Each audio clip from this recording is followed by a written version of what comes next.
হাঁস খামার করে লাভবান হওয়াটা এতটাও সহজ না।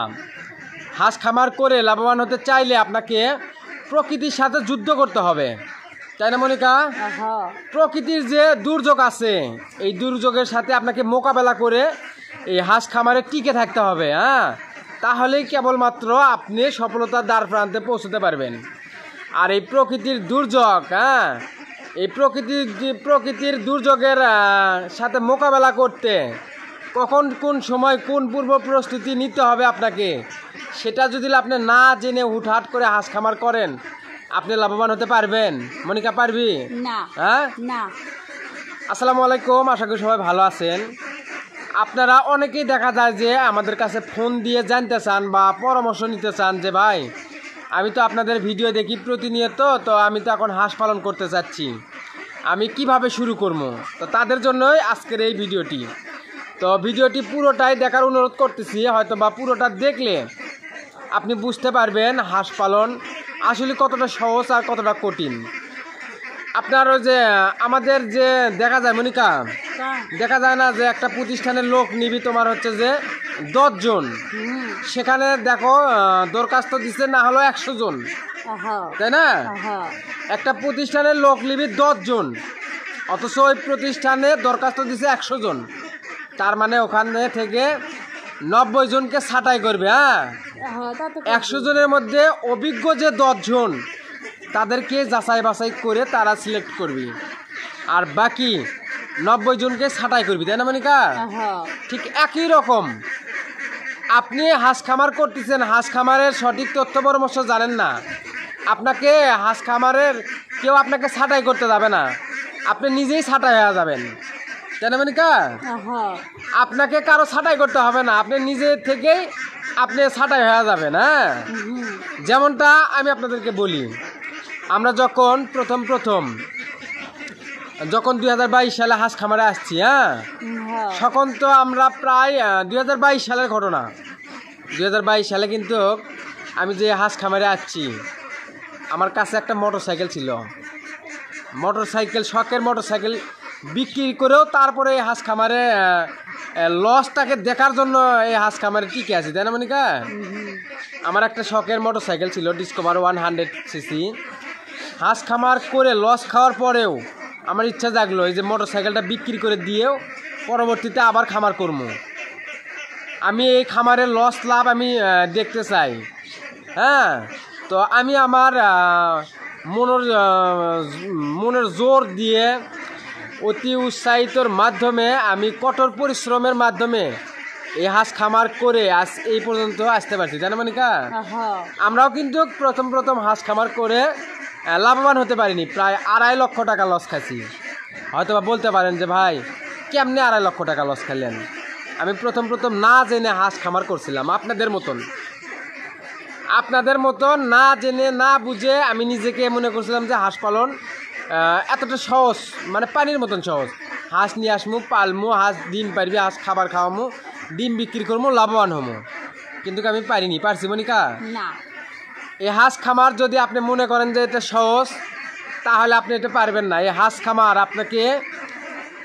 হাঁস খামারের বিষয়ে আপনাকে অভিজ্ঞ হাঁস খামারির তথ্য পরামর্শ ব্যতীত আপনি হাঁস খামারে সফলতার দ্বার প্রান্তে পৌঁছতে পারবেন না। পারবি মনিকা? না। আপনি যে কোনো পুরাতন অভিজ্ঞ হাঁস খামারির সঠিক তথ্য পরামর্শ নিয়ে আপনি হাঁস খামারে আসলে ইনশাআল্লাহ আপনিও হাঁস খামার করে লাভবান হতে পারবেন। তো আমি যে প্রথম 2.5 লক্ষ টাকা লস খাইছি, এর পিছনে হয়তো বা বলতে পারেন যে ভাই কেমনে লস খাইলেন 2.5 লক্ষ টাকা? আমি আপনাদেরকে বললে হয়তো বা বুঝতে পারবেন। আমরা প্রথম মনে করছিলাম যে হাঁস পালন করা খুব সহজ, কিন্তু এই হাঁস পালন করতে গিয়ে দেখি এটা অনেক কঠিন। হাঁস যখন নিয়ে আসলাম, যখন 2 মাস 3 মাস 1 মাস গেল ভালোই লাগলো, যখন 2 মাস 3 মাস 3 মাস করলো, একটা করে হাঁস দিনে যখন 7 টাকা 8 টাকা খাবার খায়, যখন 800 হাঁস ছিল 6 টাকা করে খাবার খাইলো, 6 8 48, 4800 টাকা দিনে খায়। পারবেন আপনি এই জায়গায় টিকে রাখতে পারবেন? দিনে যদি 4000 4500 টাকা খাবার খরচা, তাহলে মাসে কত? 1,20,000 টাকা খাবার খরচা না মনিকা? সম্ভব? আপনারাই বলেন, এই জায়গায় টিকে থাকা সম্ভব? মাসে 1 লাখ টাকা যার ইনকাম থাকছে তাইও কাটাতে পারবি না এই জায়গায়, তাইও কাটাতে পারবি না। 1 লাখ টাকা যদি কারো ইনকাম থাকে, তার ধরো যে তার তো নিজের সংসার খরচ তো তোমার ধরো 30-40 হাজার টাকা আছে, কেমনে এই জায়গা সম্ভব? আপনি যদি হাঁস খামার করতে চান, আমি আপনাকে রিকোয়েস্ট করতেছি, প্রথমত আপনি 100 কিংবা 200 হাঁস দিয়ে শুরু করেন। আগে আপনি এই জায়গার থেকে অভিজ্ঞতা অর্জন করেন। আপনি মনে করেন যে প্রথম আপনি 100 কিংবা 200 দিয়ে শুরু করে আপনি এখান থেকে অভিজ্ঞতা অর্জন করবেন। কখন কোন সময় কোন প্রাকৃতিক দুর্যোগের সাথে মোকাবেলা করতে হয়, কখন কিভাবে লালন পালন করতে হয়, এটার কখন কিভাবে কোন মার্কেটিং করতে হয়, হ্যাঁ, একটু জেট আপনি না জেনে না বুঝে যখন হাঁস খামার করতে আসবেন, আপনি সকলেই লসের শিকার হয়ে যাবেন। হয়তো বা আমার এই কথাগুলো অনেকেরই বলতে পারেন যে ভাই আপনি এত বক করেন কেন? ভাই আজ আমার পকেটে যদি টাকা না থাকে না, কেউ বলবি না যে ভাই 10টা টাকা দিলাম আপনাকে। ঠিক একই অবস্থায় আপনার পকেটে যদি টাকা না থাকে না, কেউ আপনাকে বলবি না যে আজকে তুমি 10টা টাকা দিয়ে কিছু কিনে খায়ো, তাই না মনিকা? হ্যাঁ, কেউ বলবি? আমার কি প্রয়োজন আপনাদের সাথে এই হাঁস খামারের সঠিক তথ্য পরামর্শ দেওয়ার?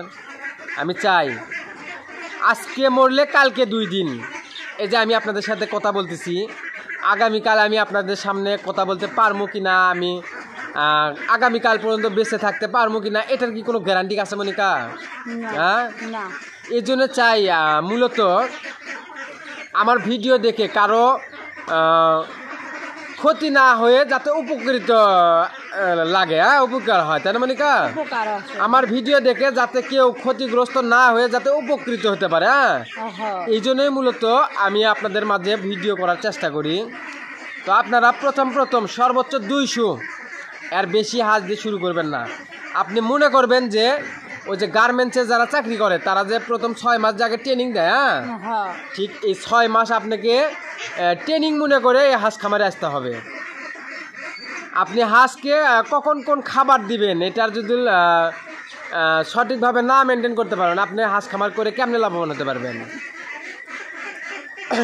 আমরা তো সব কিছুই মনে করি যে খুব সহজ, কিন্তু সেই বিষয়গুলো বাস্তবায়ন করা এতটাও সহজ না।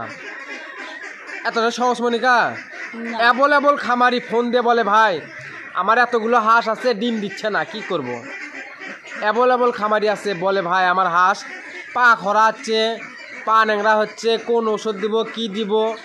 আবার অনেকে ফোন দিয়ে বলে ভাই এই হাঁস খামারের উপরে কোনো আশা ভরসা নাই। আপনি যে সঠিকভাবে লালন পালন করতে পারতেছেন না, আপনি যে এই আপনার দোষ দিচ্ছেন না, আপনি দোষ দিচ্ছেন হাঁসের। হাঁস ডিম পারে না, হাঁস অসুস্থ হয়, হাঁস মরে যায়, এটার সব কারণ হচ্ছে আপনি, তাই না মনিকা? আপনি যদি হাঁসকে সঠিকভাবে লালন পালন করতে না পারেন, সুস্থ সুন্দর পরিবেশ দিতে না পারেন, সে তো অসুস্থ হবেই, স্বাভাবিক। হ্যাঁ, আমরা যেভাবে চলাফেরা করতেছি তার থেকে যদি আমরা অপরিষ্কারভাবে থাকি, আমরা অপুষ্টিহীন খাবার খাই, আমরাও তো নিজে অসুস্থ হয়ে যাবো, তাই না? ঠিক একই রকম আপনি হাঁস খামার করবেন, ঠিক আছে, আপনি প্রথমত 200-300 হাঁস দিয়ে শুরু করেন, করে আসলে দেখেন আপনি পারেন কিনা। যদি আপনি সাকসেস হতে পারেন এই জায়গায়, তাহলে আপনি পরবর্তীতে বড় করে খামার করেন, তাছাড়া এই জায়গায় আসার কোনো প্রয়োজন নেই। তো আজকের ভিডিওটি এই পর্যন্তই। ধন্যবাদ সবাইকে। আসসালামু আলাইকুম।